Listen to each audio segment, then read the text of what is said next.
And now, you're tuned into RBLR, the home of Tampa Bay's RBLR Sports. Good morning, good afternoon, and good evening, football fans of Tampa Bay. This is the one and only RBLR Sports with the RBLR Bucs posse, one of the hottest football podcasts that will challenge your perspectives, ignite your passions, and leave you craving for more. The name is Musab, and I am here to comfort you. Comfort you after that painful loss, because hey, then again, your team could only have one win. Oh, and may I comfort you a bit more and say our next matchup against that one win team, also a divisional foe, and they're coming to our house. I don't know if that really means too much, though. But without further ado, it's not just me up in this podcast, and I also want to just give a shout out to all y'all for giving us a chance. So that being said, I want to introduce my crew over here. To my right, he doesn't just watch the game. He lives and breathes every snap, every tackle, and every game-changing play. He is Zach Blaine. Zach, what's going on, man? Oh, a whole lot of nothing, brother. Dealing with a sick baby and, living the dad life. It's exciting. How about you, man? I'm doing well, man. I'm doing all right, I guess. Just good to be back for sure. Had a good Thanksgiving with the family. But I will say, although the NFL day wasn't too fun for us, or at least for me, it was fun seeing all those kind of rival college football games, though. I was up on my seat watching that FSU UF game. Won me a few bucks, but that's about it, though. Yeah, I was on the ground crying watching the Oregon State game, so it's okay. Oh, yeah. Yeah, I was actually thinking about you when I was watching that game because I was like, "Ooh, do I know anyone that actually roots for Oregon State?" Yep, you know And one. It's me. yep, I know one. All right, and to my left, he'll have you feeling like you're on the sideline with him, soaking up every moment of the game. He is Mr. Carter Brantley. The center stage is yours, my friend. How you doing? I'm all right. I hope y'all are doing well. Hope everyone had a safe and fun Thanksgiving holiday. I know it's a Buck show, so we're going to be kind of doom and gloom for the rest of the show for the most part. But it's still a lovely time of year. The weather's gorgeous. I mean, it was a little cold today in Tampa, or at least cold for Florida standards. But I for the don't most part, want to hear it. It was 20 degrees here this morning. yeah. See, it's like 40 or 50 or I don't know for sure, but it was 67 in my house this morning, and whew, that was perfect. I love it when I wake up and it's cold in the morning. It's a beautiful thing. But anyways, hope y'all had a wonderful Thanksgiving holiday and continue to have a wonderful November coming into December. Obviously, the Bucs are not having a wonderful November. They lost again this past Sunday to the Indianapolis Colts, 27-20. Just kind of a tough all around performance. Not a lot of pretty things. The defense looked really, really shoddy. Michael Pittman Jr., wide receiver for the Colts, had himself a field day, just tearing up this Bucs secondary. It was not a pretty sight. But regardless, what can the Bucs do to kind of the main focus for me from that game was still I know the defense played poorly and the defense certainly needs some work, and we'll get to that. But the offense also didn't really do a great job either. So I want to start with, because there are little things that they can focus on. And for me, the biggest thing was their hurry up / 2-minute offense. It just seems like it's become a problem. And I don't know if it's the coaching, Baker Mayfield, the rest of the personnel, whatever the reason is. What do you think they can do to kind of fix these things? Zach, we'll start with you. I don't know if there's anything they can do to fix the 2-minute drill at this point in the season. Like we're 3/4 of the way done with the season. Right. So what do you see, or what can you do at this point that you haven't already done up until this point? So that's true. Obviously, I'm a Baker fan, and I know it sounds like I'm just being a homer, but I think it falls more on the coaching staff to be able to call a 2-minute play or a 2-minute drill. And I feel like that's where the disconnect is. Right. Yeah. I mean, I don't necessarily disagree. But it's also just, I don't know. It just seems kind of lackadaisical at some points. And this past weekend they had the strip sack fumble that ended the game. Essentially, that was it. And that, that was a tough play. There was a lot of pressure. The offensive line looked a bit more rough this past weekend than they did in weeks past. But it's still just kind of discouraging because this isn't the first time that they've been in a situation where they had a chance to make some noise, make a comeback. I know that we're used to watching Tom Brady do this over and over again. He did that over and over again last season, especially because the offense was just dead most of the game, and then it was like, oh yeah, there's 2 minutes left. Let's go play some football. And clearly they can't do that this season. But the difference was our defense was much better last year.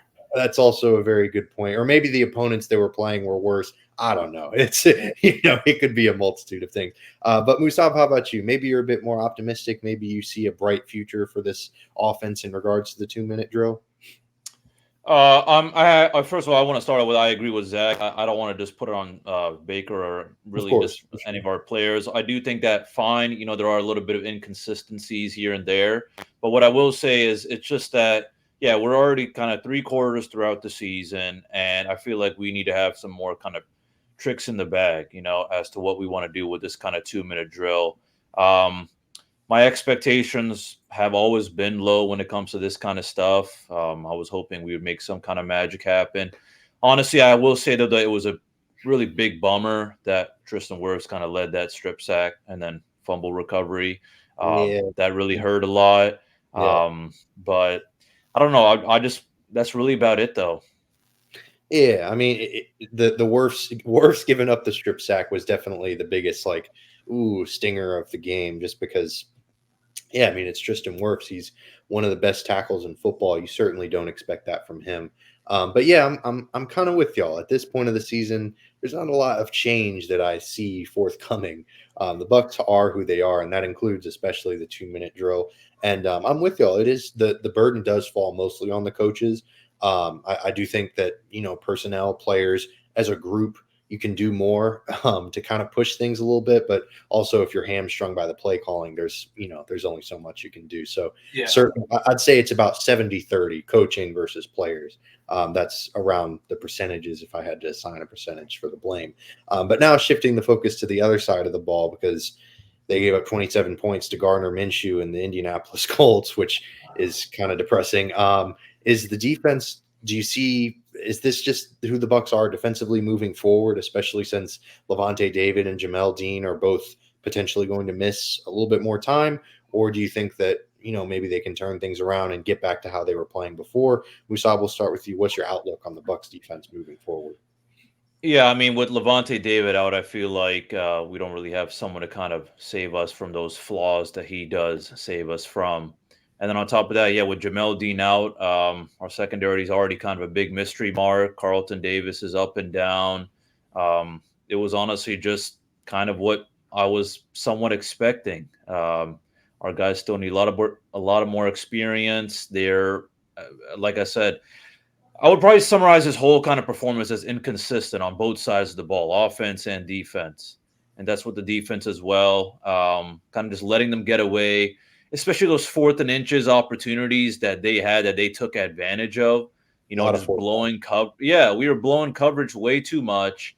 And it's just embarrassing to kind of see a subpar team with a backup quarterback, kind of ball out like that against us. I get that, Jonathan Taylor, he's a stud, but the fact that it was kind of happening over and over again, and I will say that I think that I was expecting that they were going to hand him the ball a lot more, but the fact that we were blowing so much coverage, we had our own issues with our DBs. That's how they took advantage of the passing game as well.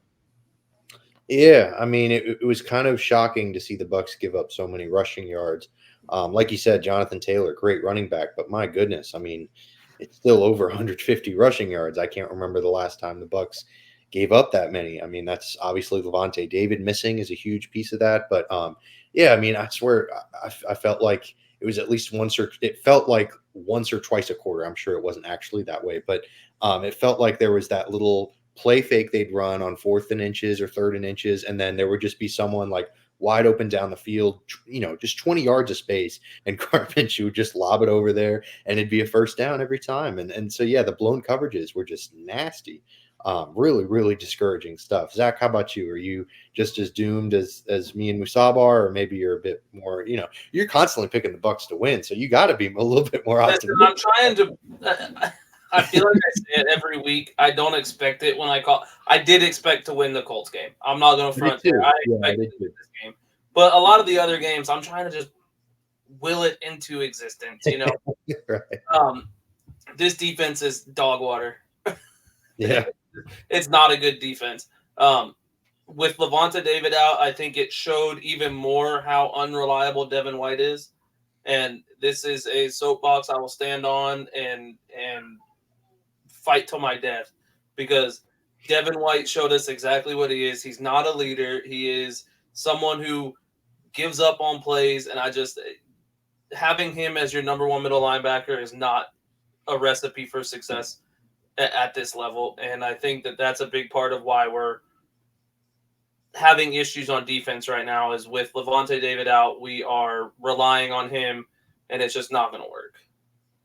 Yeah, I think the Gardner Minshew fake out on the touchdown was probably the most discouraging part of the game, other than maybe the Tristan Wirfs giving up the strip sack. But Yeah, I mean, there was that, and there was a few times on runs up the middle that I saw Zach Moss break a run, and the first one to make contact with him is Devin White, but it's just his arms.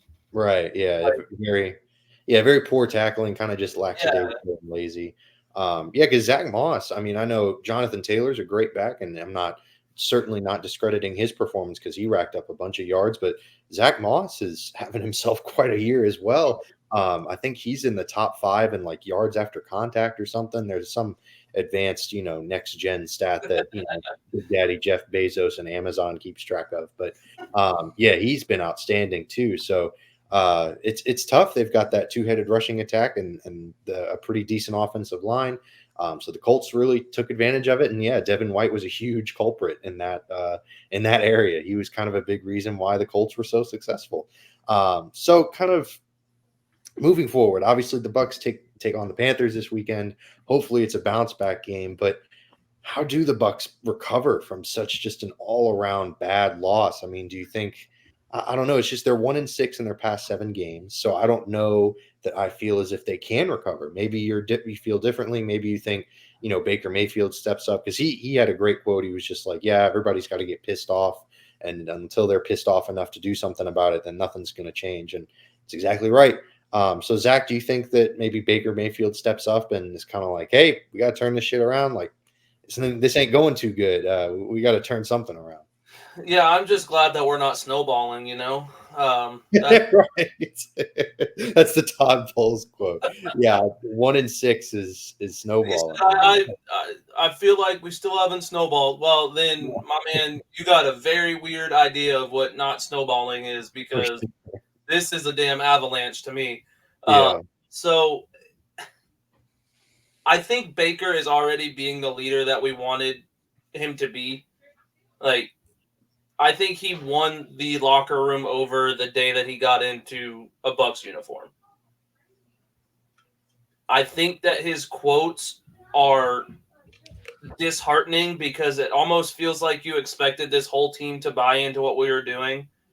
And to me, when he makes a quote like that, it almost makes you feel like, well, damn, who's not buying in? Like, who is he talking about in my mind, that we're like, until other people change, you can't expect anything to change.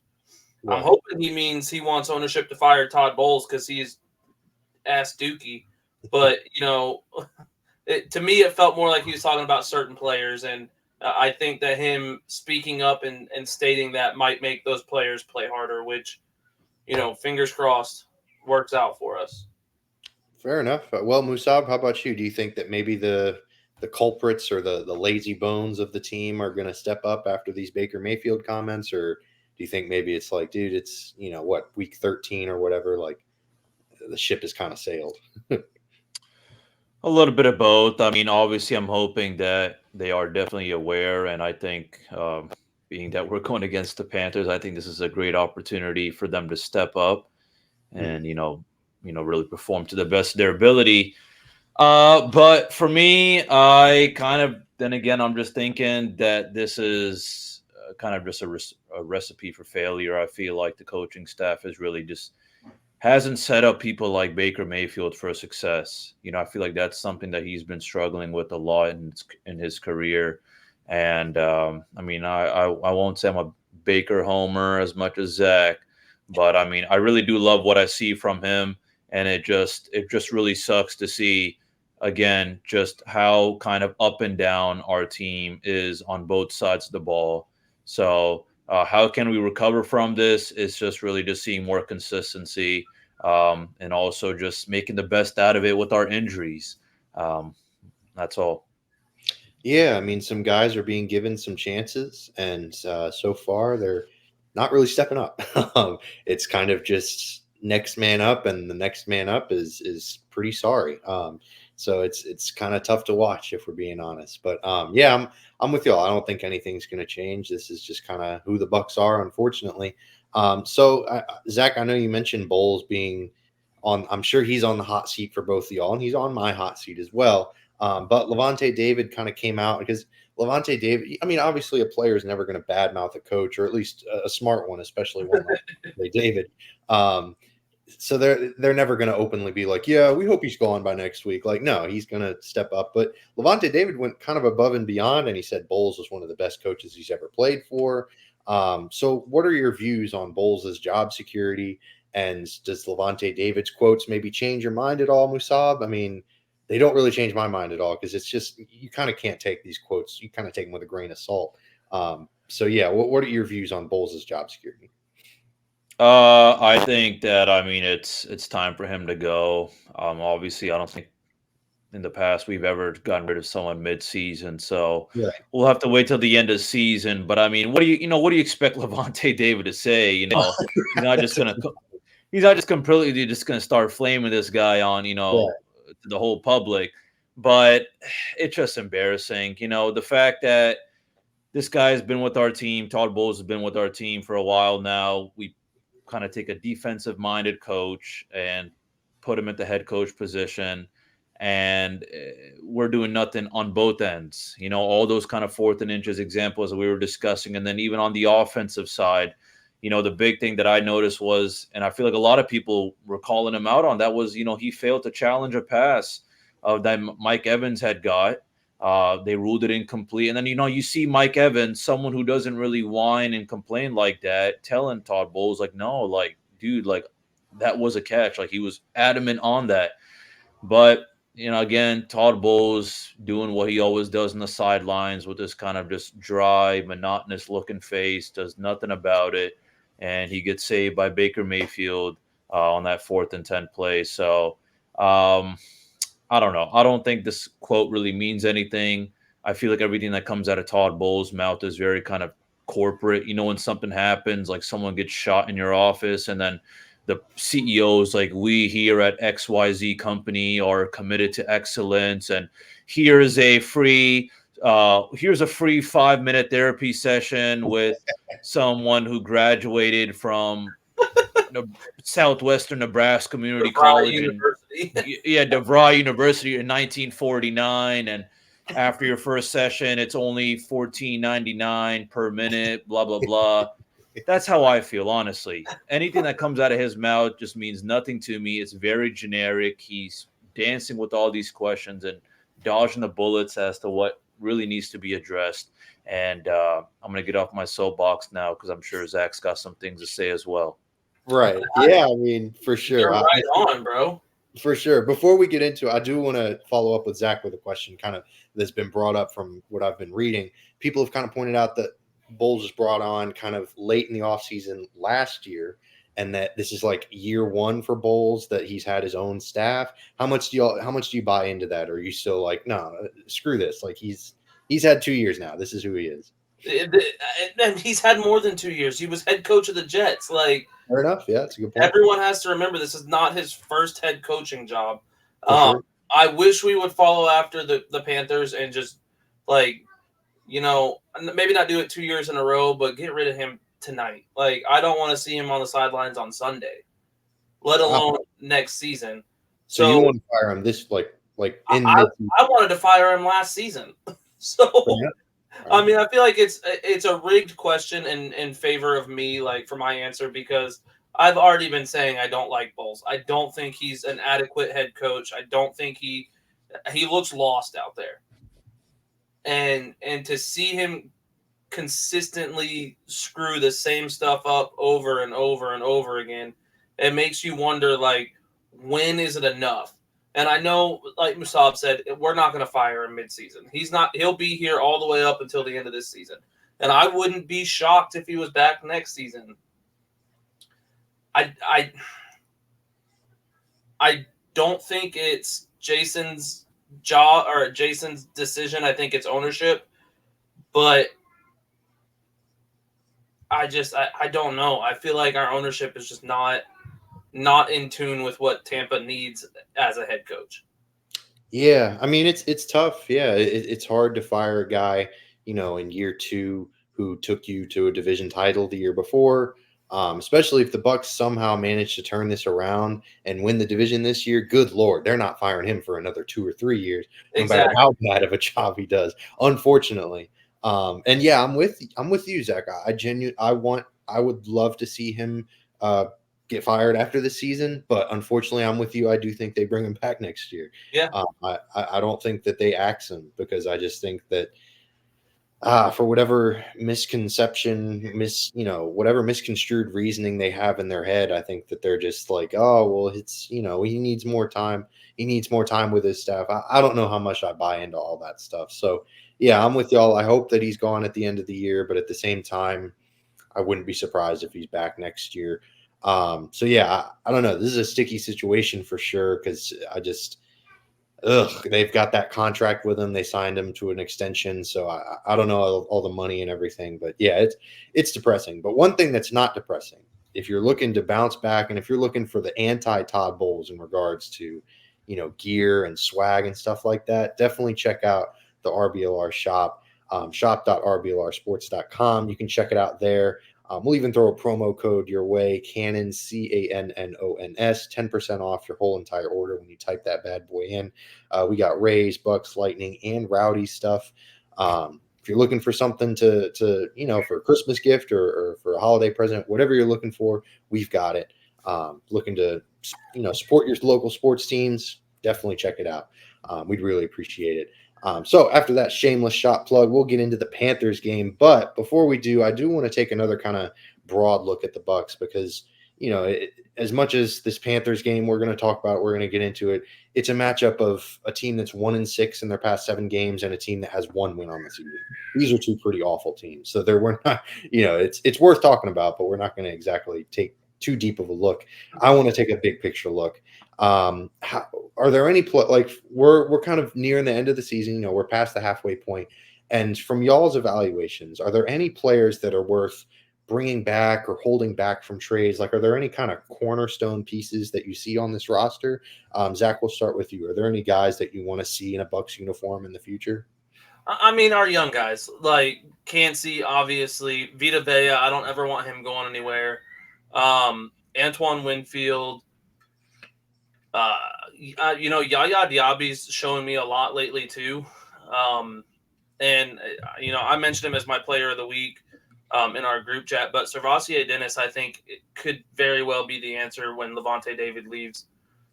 So there's a few people that I would consider untouchable. I obviously want Baker back. I think that he's done a solid job with what he's got. But I think for the right price with this team, I wouldn't make anybody untouchable. Wow. Okay. Fair enough. Fair enough. Musab, how about you? Maybe you're a bit lower on some of these guys, or are there any guys that you're really like, oh, nope, can't trade him? You know what I mean? No. I mean, at least on the offensive side, I'm open to anyone. I'd be open to keeping Baker. I'll tell you that. And then, I mean, just for our weapons, we got offensive weapon like Mike Evans and Godwin, but who knows what happens with them. On the defensive side, just the young guys that have worked out. Unlike people like Logan Hall or JTS, for example. I'm open to people like keeping Cansey and Diaby. I love Diaby. The fact that we got him this draft. Yeah. Vita Vea. Yeah.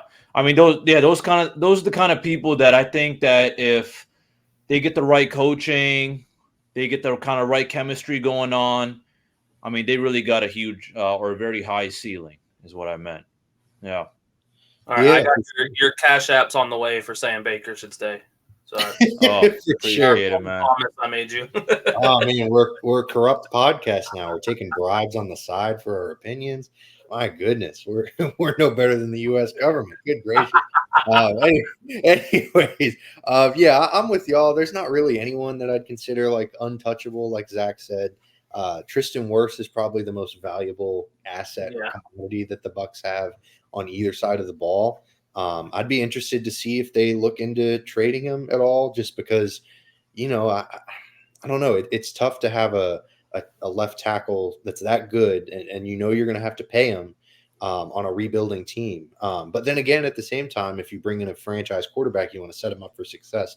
So it's this kind of weird dichotomy where you don't want to necessarily the timeline kind of has to match, but at the same time, you also don't want to be setting up a guy for failure and having him deal with a crap offensive line. That's just the worst. So yeah, I'll be interested to see how the Bucs move forward roster construction wise. And it's just, there are going to be some tough decisions that have to be made, unfortunately. But now moving on to the Panthers game, obviously, these are two pretty bad teams, but the Panthers are considerably worse than the Bucs, I'd say. They just fired their head coach, Frank Reich. They brought in an interim guy, Tabor, and who knows how this is all going to play out. But are the Bucs good enough for this to be a trap game? Like, is that like a thing for the Bucs? Musab, we'll start with you. Like, can you view this as a trap game for the Bucs, even though they're 1-6 in their past 7 games? No, I think after after everything we've been through, this is definitely not a trap game. This seems very straightforward to me, especially with all the issues that they're dealing with as well. Um, Now, would I be completely surprised? No, I wouldn't be surprised by anything. It puts me down to say things like that, but It's the yeah, truth.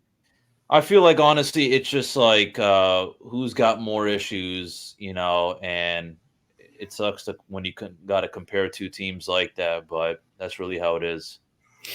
Yeah, I'm with you. I don't think that the Bucs are good enough for them to consider. But players are weird. Athletes are weird. They view themselves in very different lights than they actually are, and I get it because you have to. You kind of have to be arrogant as a professional athlete, otherwise you might not Definitely. have success on the field. Yeah, you got to be very confident.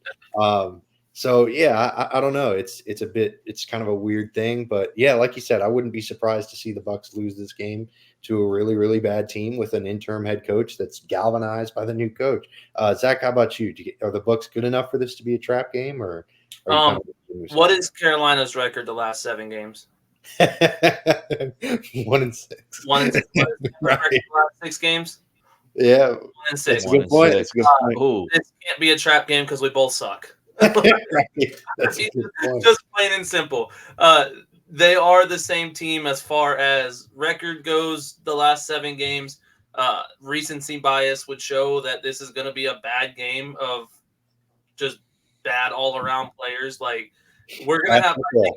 we're gonna see either a really high scoring game or a really low scoring game. Like this is not gonna be a blowout on either side.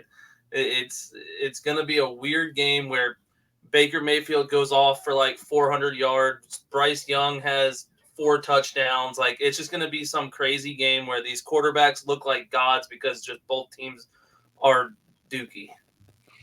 Yeah, unfortunately, that's the truth. Yeah, so in that similar vein, what has to go wrong for the Bucs to lose this game? Because I think the Bucs are theoretically favorites, but then again, who knows? So Zach, what has to go wrong for the Bucs to lose this game? I think it's more what has to go right for us to win this game. Okay. I don't think that anything has to go wrong for us to lose this game. I think that our defense is not good. And I mean, I know I've said it a lot this show, but I think that them having the injuries and the players that are out there right now, I think makes it possible for any team to beat us. I don't think that we're a scary team this year. And that's why I say I think it's more of what has to go right for us to win as opposed to what has to go wrong for us to lose. Wow, that's some real stuff you just said, Zach. I I dig mean, I hate it, but it's just the truth, man. for sure. It's depressing, but it's real. Yeah. Hussab, how about you? Are you kind of with Zach? It's more like what has to go right for the Bucs to win, or do you still think, oh well, the Bucs still have to screw a lot of things up for them to lose?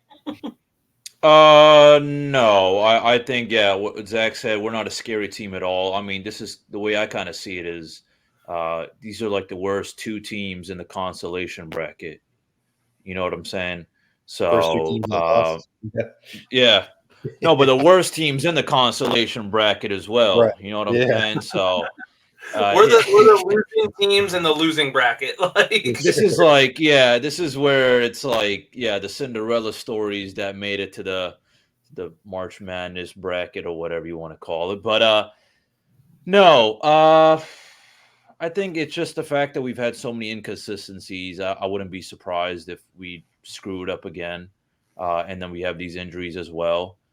So I just think that if they keep on taking advantage of our issues and our mistakes, and if we don't change them at all mid-game, I think it's going to be a really scary one. I'll leave it at that. I don't want to say that, oh yeah, Panthers can get with the win, but then again, I don't want to say that either. I don't know. After everything I've seen and after having so much hope for this team, I got my cousin who's a Pittsburgh Steelers fan, and he's always asking me because he's got FanDuel up in New York. He's like, "Yo, man, should I add Bucks to the parlay?"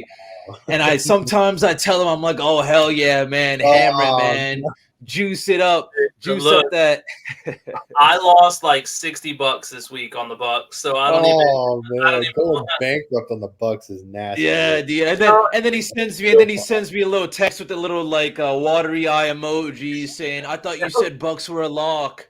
It looked so good. I bet just a straight money line on Tampa, and then I put another little bet on Baker to throw 2 touchdowns and Tampa to win, and it just didn't I'll tell you this, man. I had Baker 200 plus yards, and he ended up with 199.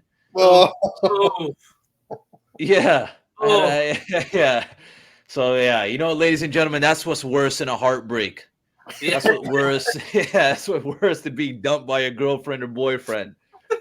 Oh man. When your beloved quarterback is just 1 yard short of you winning your little 5-leg parlay. Yeah, I mean, think about it, bro. Trey Palmer could have got you that money.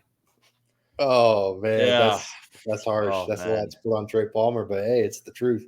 Oh man, yeah, it's tough. Although I will warn our listeners and to anyone out there, if the words Bucks and lock ever come up, please don't Run ever. the other way. Whoever's telling you that's a dirty liar. Yeah, no, unless it's a I feel lock. like I for could them. be a rich man if I just bet on the other team this season so far.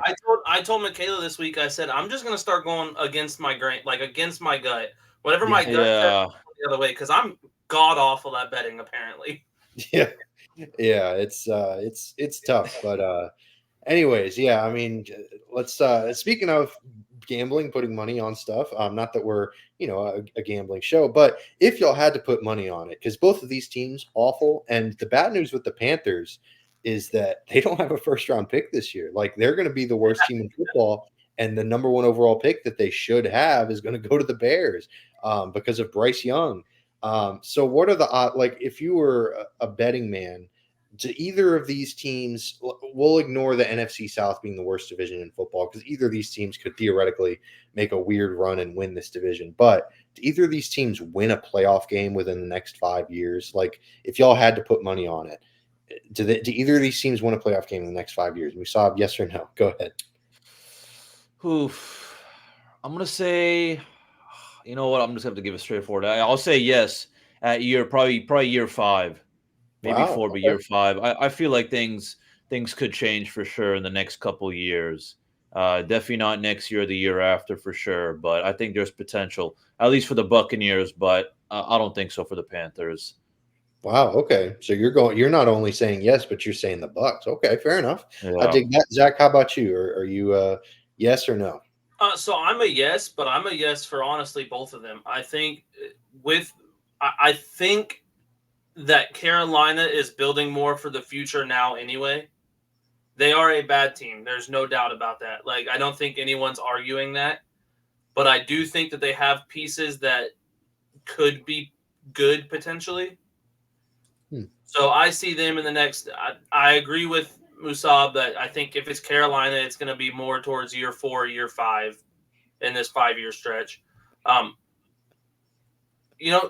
Tampa, I think, is closer than some people might think. Okay. Do I think that we are one piece away from a Super Bowl championship? No. But I think you bring in 2 or 3 free agents, let's say we bring in a corner, we bring in a couple of linemen. I think that our offense, outside of our offensive line and our running back, I think we could be potent. And I stand on that still. I think our defense is where we're lacking with big pieces. I think we need a corner or 2, if in all honesty. And I think our linebacking core with Levante David getting old, he's still putting up great numbers, so I'm not taking anything away from him. But outside of him, I'm not sold on anybody yet. Servassier Dennis is kind of getting up there for me, but I think that this team in the next 2 or 3 years could win a playoff game again. Wow. Okay. Well, y'all are going yes. I'm going no. I don't think either of these teams sniff a playoff victory in the next 5 years. If I had to go so far as to put a yes or no on either of them making the playoffs at all, I would go no on both of these That's teams. wild. See, I don't think it's a bad answer though. That's right. Like, I think that's the I don't want to toot your own horn, but the genius behind this question is that there's not a wrong answer. Like, sure, it's a very no, and there's a legitimate chance that they never in the next 10 years they don't sniff a playoff win. Of course. But then I also see like what Musab's saying, how I think Tampa. I'm leaning more towards Tampa, obviously being a Tampa fan, but I think that both these teams have potential for the future. I don't think that either one of them are going to sniff a Super Bowl anytime soon. But a playoff win, like a wild card, are we counting wild card? Oh yeah, absolutely. Because I've seen crazy shit happen. You know what I mean? For sure. Yeah. I don't know. It's tough because I've been listening to a lot of baseball podcasts and they talk about these kind of things. Like they had a really brutal one about the Rockies. Like, what's more likely, an expansion team winning a World Series or the Rockies winning a World Series in the next 10 years? It was a brutal question. But so they kind of popped into my mind. I was like, well, we could do this for the Bucs and the Panthers because these are 2 pretty bad teams. And I hate to say it, but I think the Bucs are going to get worse next season. I think that things are bleak. They have some aging veterans that are going to get paid by other teams. I don't think that they're going to want to commit long-term money to some of these guys. And I think that they get worse next season. I don't know if it's a lot worse because you can't do a lot more worse than what they're right. What are we going to be? Two less wins? Right. Yeah. So I don't know how much worse they get, but I don't see them getting any better next year, unfortunately. But then again, we've seen crazier things happen. And with the NFL, you're kind of a franchise quarterback away from kind of turning into a relevant team. Yeah, exactly. So, because once you get that franchise quarterback, if he's really good, then he's on that 5-year rookie deal. Then you can kind of see what the Chargers have been trying to do or what the Bengals did for a little bit. And you surround him with a bunch of sort of expensive talent. And then once his contract expires and you have to re-sign him, then you kind of have to get into the nitty gritty stuff. Well, but then you get the Tom Brady effect. I mean, I call it that just because you saw it in Tampa. No, for sure. You get guys coming over because of the quarterback. Want to play with him, so they'll take a discounted contract to come play with Brady. I bet you there's guys that go to play with Justin Herbert. There's guys that go to play with Joey B. Like, there's quarterbacks out there that people want to play with, so they'll take a smaller contract. I don't think Baker, as much as I love him, is at that point. No. And I don't know that he will be. I think that he is a good quarterback. I don't know if he's ever going to be a great quarterback in Tampa. Right. So, and even guys like Joey B and Justin Herbert and, the only guy right now that's kind of like that is really Mahomes. Like, Brady had that effect. I feel like people want to play for Buffalo. Buffalo is so set in their contracts. Like, they've got their pieces. Yeah. So they look like trash this year. Like, for sure. Yeah. McDermott. I'm not claiming it this year, but I mean, Josh Allen, in my opinion, is still the second best quarterback in the league. He is. Anyways, that's another topic for another time. That might be a good off-season episode. Yeah, you're not wrong. For sure. But moving on, how confident are you guys? So, like, we'll get into predictions and we'll get into that at the end of the episode. But let's just put a number on it. Like, if you had to put a percentage point on how confident you are that the Bucs win this, how confident are you? Zach, we'll start with you. What's the confidence number? How confident am I they'll win? This week? Yeah.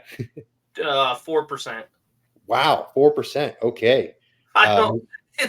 I wanted, that was kind of a joke. I just wanted to be kind of funny, but Right. realistically, it's 50-50. I won't go over 50% that they win this week.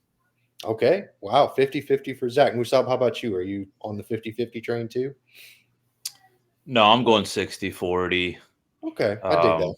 Yeah, I'm leaning more towards them winning, but I mean, 40% is still a solid chance that we lose. 60-40 isn't that bad for the Panthers either. So it's going to be a crapshoot is what I'm thinking, but Yeah. we'll discuss that further. All right. Well, I'm going to be, for once, I'm going to be the optimist of the group. I think that we are underestimating how bad the Panthers are. I'm going to go 70-30. I think I'm 70% confident that the Bucs, ESPN has them at 71% favorites. They're 5-point favorites on the spread. I don't know that we score 5 points, boys. Let alone be a 5-point favorite. Right. Yeah. I mean, it's a tough thing, but again, I want to reemphasize how bad the Panthers are because they have lost some ugly games. They've looked ugly out there. So I'm going 70% Bucs. So that's kind of my confidence level. But now we'll get into some over unders and Musab, I believe you've got some over unders for us. All right. Yeah, I got some over unders. So my first one is Buccaneers team total over under 20.5. Like total points? Yeah. Yeah, just for the Buccaneers. Under. I'm gonna go under as well. Going under. Okay. All right. This one's no explanation needed. What do you say? Yeah, you just look at that offense and that's no explanation needed. Yeah. Okay. All right. Well, how about you? You got I'm actually going to go over. I think it's just going to be an absolute, like, kind of more offensive battle. I don't know why. I just think that something might change, but you best believe I'm not betting on that. I think I'm staying away from the Buccaneers for the rest of my betting career. At least for the next 5 years. Yeah, at least for the next 5 years, for sure. This one, I just kind of figured I'd get a little bit unique with it. Over under 17.5 yards for Baker Mayfield rush. Ooh. Like rushing yards. Over. Yeah. Over. Okay. Oh, I think I'm going to go under on this one too. With how bad his pass defense has been, or his pass blocking has been lately. Yeah, I think my main concern is just his ankle. I know he kind of I didn't think about that. The tweaked ankle this past Sunday, and it seemed to really limit his mobility. But then again, he likes, I know our producer hates this, but the angry runs, that's Baker's favorite thing to do, scramble for a few yards and then take a stupid hit and then, first down. And then it's like, oh, yeah, man, let's go Bucs. And it's like, you could have fumbled on that play, though. But anyways, it's certainly possible that he goes over. But if money on it, I got to go under. Musab, how about you, though? I'm going to risk it. I'm going to say over. I think he'll find a couple opportunities to rack up over 17.5. But like any Buccaneers related bet, I am not betting on that. This is certainly not a gambling show because it's a Bucs show. And if you're gambling on the Bucs, you're going to have a hard day. Hey, if you're gambling on Bucs, we get you. There's a few numbers I can find. Yeah. I think the one time I told my cousin not to bet on the Bucs was when I think we won against the Titans. I was like, yo, man, I'm not feeling it today, dude. Yeah. Look what happened. So I feel like at this point, betting on the Bucs is borderline like betting on Japanese table tennis or something. It's gotten Yeah. If you're doing that, you're down bad. So if you're betting on the Bucs, you're down bad. Like you can't be doing that at this point. But anyways, we've reached towards the end of our episode, so it's prediction time. So I'll go first. I got the Bucs winning 16-9. I don't think it's a very high scoring game. I think the Panthers defense is just good enough and the Bucs offense is just bad enough to kind of limit the scoring. And I think the Panthers offense is lost, like beyond just really bad. They've switched play callers like 3 times this year. The offensive line is awful. I mean, Adam Thielen is their number 1 wideout. Like, what the heck? I mean, Hey, he looks rejuvenated though, bro. I'll give him that. Okay, rejuvenated on a 1 in 10 team. What the hell are we talking about right now? I don't know if I'd be rejuvenated as a player. But, all right, go for it, man. So how about you, though? What's your score prediction? I'm going 24-16 Buccaneers win. All right, that's a solid one. Zach, how about you? 17-17 tie. I can't even tell if that's a troll. Like, maybe that's just your. I don't know. Nothing would surprise me at this point. I think both teams suck, and what's better than 2 sucky teams? Well, 2 sucky teams both sucking at the same time and tying it up. I'm going 17-17 tie. Wow. I swear to God, that's my ghost. I'm done. If this game ends in a tie, I might buy a Baker Mayfield jersey. Like, I will wear it on the show, and I will I might even buy If this game ends in a tie, I'll buy you a $50 gift card to any massage spa in Tennessee so you feel rejuvenated. Just like Adam Thielen on the I'll get you an Adam Thielen jersey you can wear to the spa. I'm cool with that too. You heard it here first. Those are the bets. Now, I already lost out on my cookies from Carter's mom, so yes. I wouldn't listen to these bets too much, but still, those are the bets. All right, well, fair enough. Well, we're near at the end of our episode, and if you've stuck around with us this long, then we really appreciate it. And definitely hit that like and subscribe button. We've got more, silly, whimsical content for you like this because the Bucs are going to keep sucking, and we've got to find stuff to talk about. So, it's definitely a really fun show, and we'll keep doing it. So hit that like and subscribe button if you like what you heard.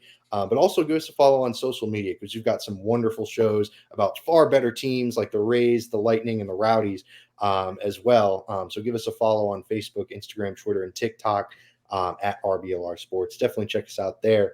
But it's a Bucs life, and we'll see you next week. And hopefully we're not talking about giving the Panthers their second win because that's going to be a tough show to get through. But until then, if they win, I'm not coming back next week, guys. If they win, I'm pretty sure. If they win, we got to find a way to get Spotify and Apple Music and all these other podcast platforms to put our podcast under the comedy section. It'll be a stand-up bit. Yeah. Man. Well, this has been a goofy episode, but it's a Bucs life. You gotta laugh through the pain. So, anyways, as always, go Bucs.